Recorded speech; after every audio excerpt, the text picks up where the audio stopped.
യാത്രയുടെ പുതിയ എപ്പിസോഡിലേക്ക് സ്വാഗതം. ഇന്ന് നമ്മൾ പോകുന്നത് ആംബർ കോട്ടയിലേക്കാണ്. ജയ്പൂരിൽ സ്ഥിതി ചെയ്യുന്ന ആംബർ കോട്ട അതിമനോഹരമായ കോട്ടകളുടെയും കൊട്ടാരങ്ങളുടെയും ഒരു സംഗമമാണ്. ജയ്പൂരിൽ നിന്നും 11 കിലോമീറ്റർ ദൂരെയായി സ്ഥിതി ചെയ്യുന്ന ഈ കോട്ട ജയ്പൂരിലേക്ക് തലസ്ഥാനം മാറുന്നതുവരെ രജപുത്രരുടെ തലസ്ഥാനമായിരുന്നു. രജപുത്ര മുഗൾ ശൈലികൾ സമ്മേളിക്കുന്ന തനതായ വാസ്തുകലാ ശൈലിക്ക് പ്രശസ്തമാണ് ആംബർ കോട്ട.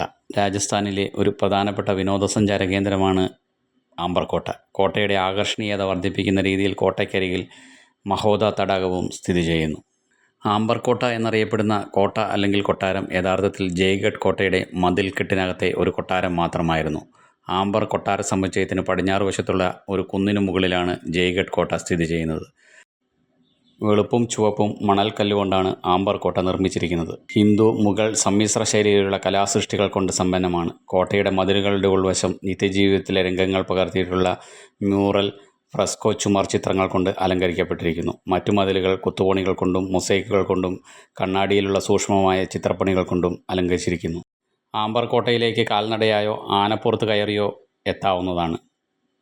വിസ്മയങ്ങളുടെ കലവറയായ ജയ്പൂരിലെ ആംബർ കോട്ട എന്തായാലും കാണേണ്ട ഒരു സ്ഥലം തന്നെയാണ്. Thank you.